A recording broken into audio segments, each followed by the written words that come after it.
মাসুম ভাই কি রান্না করছেন আজকে? সান্ডার মাংস। কপিলের এই হচ্ছে কপিলের বড় ছেলে। কপিলের বড় ছেলে আজকে সান্ডা খাবে। কি বলেন ভাই? এই এই হচ্ছে আমরা আমরা সান্ডা খাইতে আসলাম। মাসুম ভাইয়ের হাতের আজকে প্রথম সান্ডা রান্না করছে মাসুম ভাই। মাসুম ভাই পরে নিয়ে আবার দিনে ঘুম না হয়।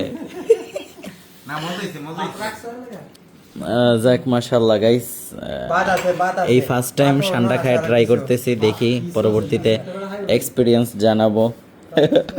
ঘুম হয় কি হয় না। ইয়াল্লাহ সান্ডা বিসমিল্লাহ। কপিলের বড় ছেলে প্রথম সান্ডা উদ্বোধন করলো।